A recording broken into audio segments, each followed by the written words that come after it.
네, 오늘 말씀의 제목을 한번 같이 읽어볼까요? 시작. 어떻습니까? 네, 쉽지 않습니다. 어떤 분은 불가능한 겁니다. 이렇게도 이야기할 수 있겠죠. 어떻게 해야 우리가 우리의 기쁨을 빼앗기지 않을 수 있을까요? 오늘 사도 바울은 우리에게 굉장히 중요한 이 비결을 알려주고 있습니다. 오늘 여러분들이 이 말씀을 잘 가슴에 새기면 내 인생의 평생을 기쁜 마음을 계속 유지하며 살아갈 수 있는 그런 것을 이해하게 될 것입니다. 그러면 우리가 기쁨의 이유가 있을 것 같습니다. 방금 불렀던 그 442장 찬양, 주가 나와 동행을 하면서 나를 친구 삼으셨네 라는 그 가사가 오늘따라 이렇게 마음에 확 와닿습니다. 여러분 인생에 좋은 친구 있습니까? 근데 예수님이 우리의 좋은 친구라고 그렇게 말씀하십니다. 나의 좋은 친구 예수님. 인생이 좀 든든하지 않습니까? 그래서 그분이 어떤 분인지를 먼저 설명하고 있습니다. 우리가 예수님을 친구 삼아서 이렇게 살아가는 게 너무 기쁘고 즐거운 일인데 그분이 어떤 분이냐? 우리를 위하여 죽으시고 우리로 하여금 깨어 있도록 함께 살게 하려 하셨느니라.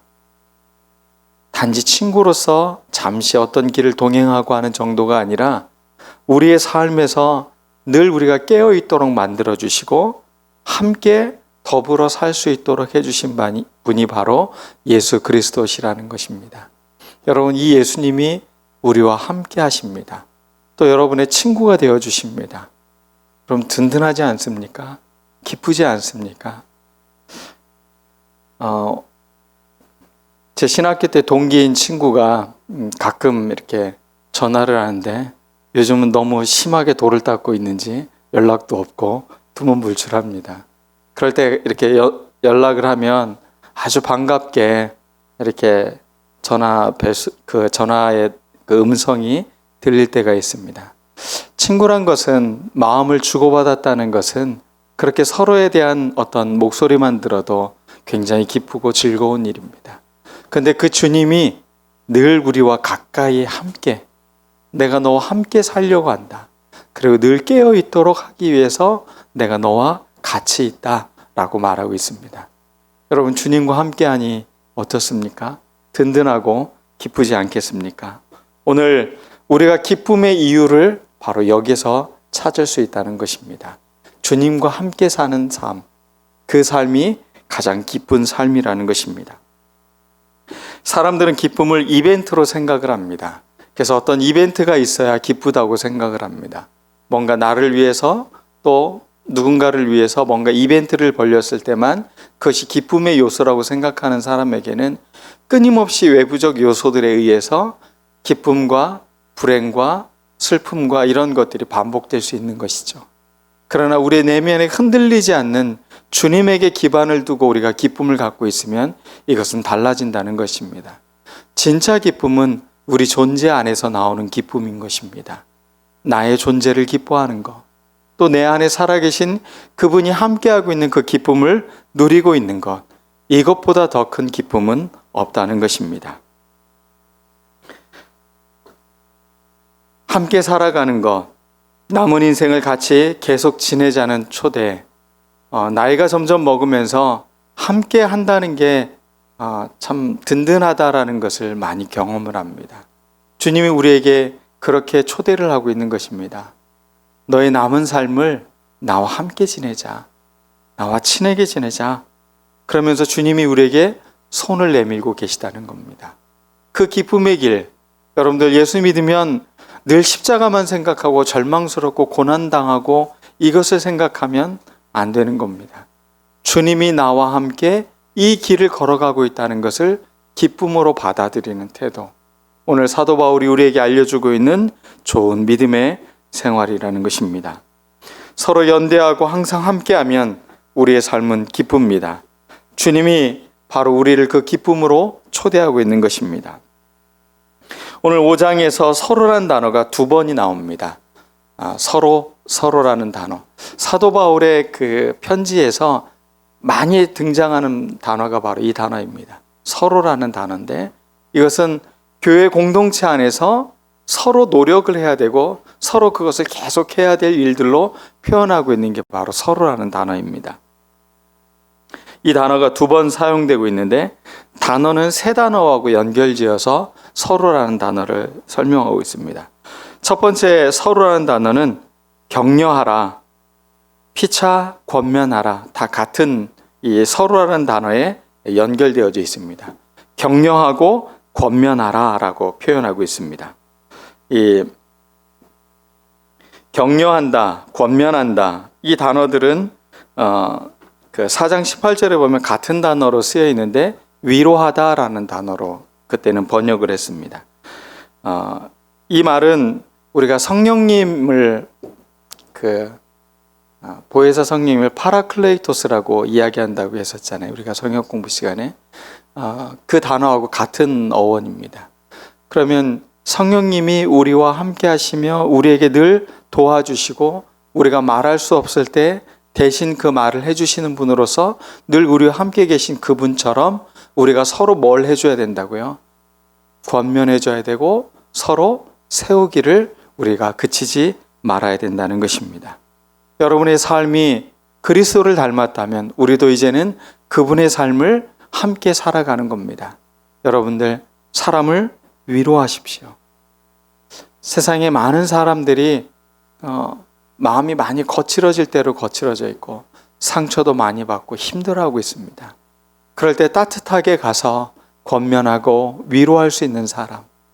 권면이라는 것이 어른이 아이한테 마치 훈계하듯이 하는 것이 권면이 아니라 그 권면은 위로라는 의미가 훨씬 더 강합니다.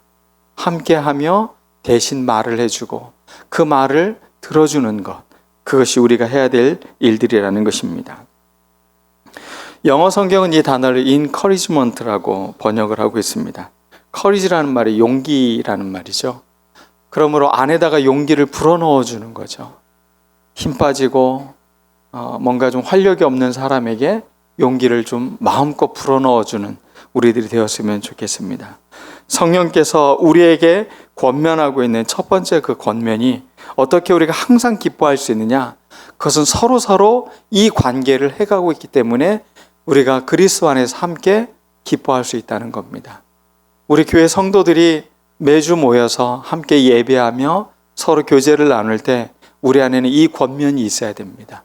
위로해주고 서로를 든든하게 세워주려고 하는 이 마음을 놓치지 말아야 되는 것입니다.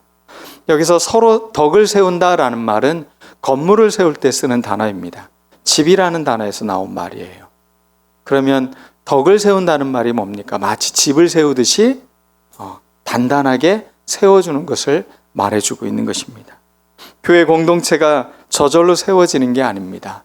서로를 위로해주고 권면하고 따뜻하게 대해줄 때 그 공동체는 튼튼하게 세워줄 수 있는 것입니다. 한 주간 살면서 사실은 기운 빠지게 하는 사람을 만날 때도 있습니다.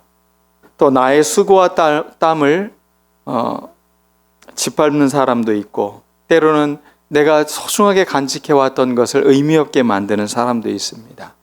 나는 그 사람에게 정직하게 되어 있는데 그 사람 나에게 사기를 치는 경우도 있습니다. 이럴 때 우리는 마음이 거칠어지고 화도 나고 낙담하게 됩니다. 의욕이 사라집니다. 이럴 때 말하고 싶지도 않습니다. 너무 힘들고 어렵기 때문에 자기 안으로 자꾸 숨어 들어가고만 싶을 때가 있습니다. 그럴 때 주님은 성령님께서 해주셨던 그 역할처럼 우리는 옆에서 그 말을 대신해 줄 수 있고 함께 기도해 줄 수 있는 사람이 필요한 것입니다. 여러분, 교회 안에서 우리가 해야 되는 첫 번째 일이 바로 이 일입니다. 우리가 권면하고 서로를 든든히 세워주는 이 역할. 그런데 이게 내가 능력이 있고 힘이 있어서가 아니라 서로 약함의 연대라고 우리가 지난 말씀에 배웠던 것처럼 우리가 비록 서로 약하지만 함께 서로 그 약한 사람들이 같이 함께함으로 서로가 견고히 세워지고 힘이 있어진다는 것을 우리가 잊지 말아야 될 것입니다. 이 덕을 세운다라는 말을 영어 성경을 봤더니 빌드업이라고 나와 있더라고요. 굉장히 잘 번역을 한 것 같아요. 세워서 올려나가는 그 차곡차곡 쌓아 올리는 것처럼 그렇게 표현하고 있습니다. 기운 빠지게 하는 많은 세상의 이런 일들 가운데 여러분들이 서로를 빌드업 할 수 있는 우리들 모두가 되었으면 좋겠습니다. 혼자면 어렵지만 함께하면 기쁘게 이 일을 해나갈 수 있는 것입니다. 옆에 있는 분을 한번 바라보십시오. 네. 함께해서 좋지요. 네. 우리 서로 빌드업 해주고 서로 위로해주고 권면하는 그런 우리 공동체가 되었으면 좋겠습니다. 사도 바울은 이 권면이라는 말과 덕을 세운다는 말에 서로라는 말을 굉장히 강조하고 있습니다. 그 다음 두 번째 서로라는 단어가 5장 15절에 나옵니다. 삼가 누가 누구에게든지 악으로 악을 갚지 말게 하고 서로 대하든지 모든 사람을 대하든지 항상 선을 따르라는데 이 서로 선을 따르라라는 말이 그 원문으로 보면 같이 붙어 있어요. 똑같이. 지금 우리가 수식어구를 우리는 집어넣으니까 이게 굉장히 멀리 보이는데 서로와 선을 따르라는 말에 붙어 있는 단어입니다. 그러므로 우리가 선을 뭐 하라고요? 서로 행하는 사람들이 돼야 된다는 것입니다. 사람들은 좋은 사람인지 나쁜 사람인지는 이렇게 판단할 수가 있습니다. 내 안에 선을 키워내는 사람은 좋은 사람입니다. 근데 내 안에 악을 키워내는 사람이 있습니다. 그 사람은 정말로 나쁜 사람입니다. 여러분 안에 무엇을 키워내고 있습니까? 여러분의 환경, 여러분들의 직장 생활, 만나는 사람들이 여러분의 선을 키워내고 있으면 그 사람은 참 좋은 사람입니다. 그래서 좋은 배우자는 내 안에 선을 키워줍니다. 나를 좋은 사람이 되게 만들어줘요. 근데 자꾸 나를 거칠게 하고 나를 악하게 만들면 그 배우자는 나에게 참 안 좋은 배우자 역할을 해주고 있는 거예요. 다시 한번 우리가 권면합니다. 서로가 뭘 해야 된다고요? 선을 키워내야 돼요. 그래서 우리가 그 선을 함께 서로 따르도록 해줘야 되는 것입니다. 그럴 때 우리가 기쁜 관계를 유지할 수 있습니다. 그럴 때 우리가 서로 행복감을 느낄 수 있습니다. 사람은 누구나 선하고 착하고 제대로 살고 싶어 합니다. 어느 누구도 죄를 짓고 나쁜 짓을 하고 싶어 하는 사람은 없습니다. 그러나 그 주위의 환경이 늘 그 사람을 거칠게 만들었기 때문에 그 사람이 그렇게 되는 것입니다. 틱낫한 스님이 그 베트남 스님이신 분이신데 그분이 프랑스에서 지금 플럼빌리지라는 곳에 어떤 수도원처럼 그렇게 불교의 그런 일들을 하고 있는데 그분이 쓴 책 중에 굉장히 인상 깊었던 내용 중에 하나가 무엇이었냐면 그 베트남에 그 해적들이 민간인들을 아주 처참하게 죽이는 사건이 있었어요. 심지어는 아이들까지 죽였어요. 전 세계가 그 해적들에 대해서 규탄을 했습니다. 그리고 그 기자 중에 한 명이 이분에게 이야기를 했습니다. 어떻게 생각하냐? 이런 사람도 용서하고 화해해야 되냐? 뭐 이렇게 반문을 했겠죠. 그때 이분이 참 놀라운 표현을 하셨어요. 만약 내가 해적의 부모님에게서 태어나서 내 친구들도 해적질을 하고 모든 사람들이 그것을 환호하고 그것을 기반으로 먹고 살았다면 아마 나도 해적질을 하고 있었을 거라는 이야기. 어느 누구도 장담할 수 없다는 겁니다. 저는 그 말이 굉장히 충격적으로 들렸어요. 그러면서 굉장히 깊은 감동이 있더라고요. 우리가 사람의 무엇을 키워내고 있나? 악을 키워내고 있나? 선을 키워내고 있나? 우리는 우리 안에 선을 따르도록 서로 그렇게 좋은 역할들을 해줘야 됩니다. 교회 안에서 서로가 하나님의 선을 따르기 위해서 함께 그렇게 세울 수 있도록 서로를 든든히 세워주는 우리 희망교회, 그럼 우리 교회 안에는 기쁨이 넘쳐날 것입니다. 그 다음에 서로라는 단어와 연관되어져 있지만 짝을 이루고 있는 단어가 있습니다. 사도 바울은 항상 기뻐하라 다음에는 늘 뭐가 왔죠? 쉬지 말고 기도하라. 기쁨이라는 단어와 기도라는 단어는 늘 쌍을 이루고 있는 거예요. 기쁨의 근거는 무엇에서 온다고요? 기도에서 온다는 것입니다. 그럼 다른 표현으로 할게요. 기도하지 않으면 기뻐할 수 없다는 겁니다. 이것은 늘 같이 가야 되는 것입니다. 우리의 기쁨이 늘 기도의 자리로 가야 되는 거예요. 나의 삶의 모든 문제들을 주님과 함께 대화할 때 주님이 내게 무엇을 말씀하고 있는지에 귀를 기울일 수 있기 때문에 그렇습니다. 여러분 삶이 지치고 때로는 우울하고 때로는 힘겨우십니까? 그러면 기도하십시오. 쉬지 말고 기도하십시오. 그러면 여러분 안에 새로운 하나님이 주시는 그 기쁨이 솟아오르는 것을 경험할 수 있을 것입니다. 기도하지 않는 기쁨은 일시적 기쁨으로 그렇게 한계를 갖게 됩니다. 현실적인 자기 만족에 빠지게 됩니다. 그러나 영원한 것, 하늘로부터 오는 은혜의 기쁨은 소멸되지 않습니다. 영원한 것, 하나님의 것이기 때문에 그것은 절대 소멸되지 않는다는 것입니다. 항상 기뻐한다는 것은 그러므로 쉬지 않고 늘 우리를 기도의 자리로 초대한다는 것입니다. 사도 바울은 이 데살로니가 교회를 선교하러 갔을 때 몇 주 복음을 전하지 않았습니다. 한 3주가량 성경의 사도행전 이야기를 기초로 보면 길어야 한 달일 겁니다. 3주 정도의 아주 짧은 시간 동안 선교를 했습니다. 그 적은 기간에 전도하고 생명의 위협을 느껴서 베레아 지역으로 도망을 갑니다. 자기를 죽이려고 하는 사람들이 있어서. 그리고 그 베레아에서도 또 이 사람들이 또 문제를 일으켜 또 아테네까지 내려갑니다. 그리고 데살로니가 교회가 걱정이 돼서 디모데를 보내고 또 빌립보 교회가 걱정이 돼서 또 실라를 그곳에 보냅니다. 그리고 아테네에서 만나기로 약속을 했던 것 같습니다. 놀랍게도 고린도에 도착해서 디모데로부터 이 소식을 듣습니다. 데살로니가 교회가 지금 교회로서 서로 세워지고 있고 서로 격려하고 있고 서로 사랑하고 있고 말씀에 대해서 사모하고 있는 그런 교회로 자라고 있다는 것을 전해주고 있는 것입니다. 여러분, 사역자가 가장 감동이 있을 때가 언제겠습니까?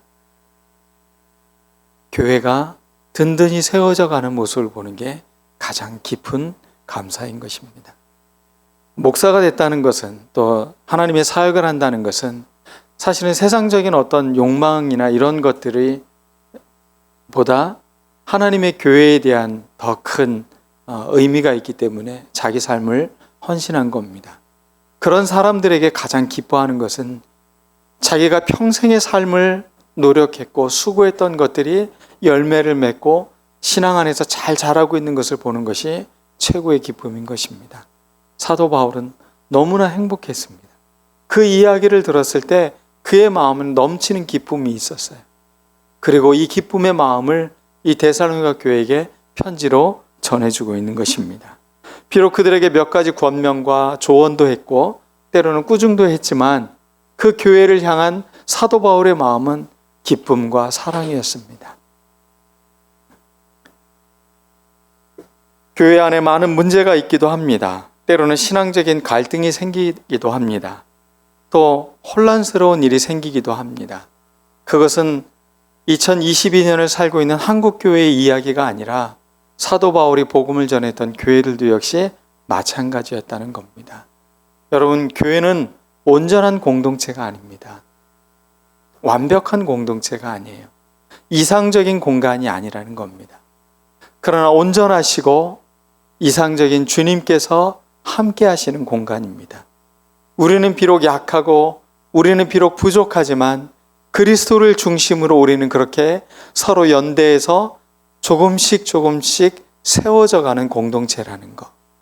교회를 어떤 이상화된 그 기준에 놓고 교회를 자꾸 비판하지 마시기 바랍니다. 세상 사람들이 교회가 뭐 어떻다 저떻다 뭐 이런 이야기들을 참 많이 합니다. 그런 것에 여러분들 절망하지 마십시오. 그게 우리입니다.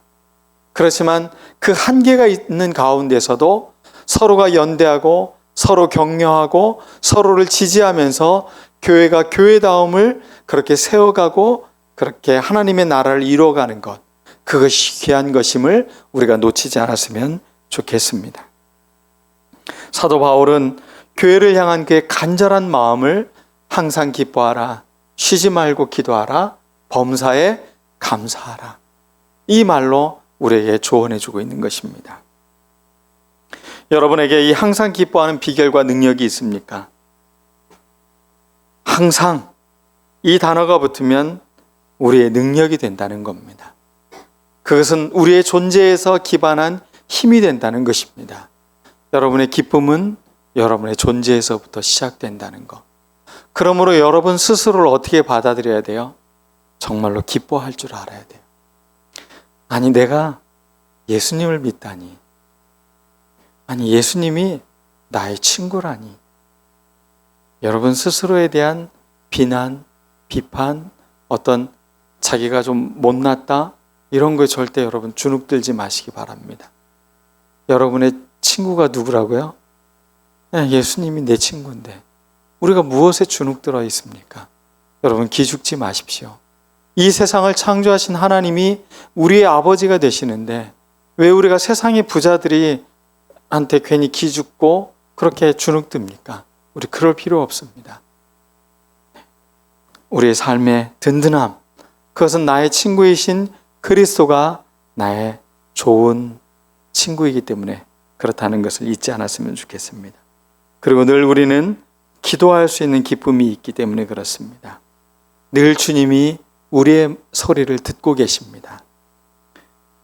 말을 하는데 말을 들어줄 사람이 없는 것처럼 절망스러울 때가 없습니다. 그래서 그런지 예수 믿고서 저에게 그 감정적 변화가 크게 왔던 것은 외롭지 않다는 겁니다. 이 외로움이라는 정서가 사실 저한테는 굉장히 고등학교 때까지 굉장히 큰 문제였습니다.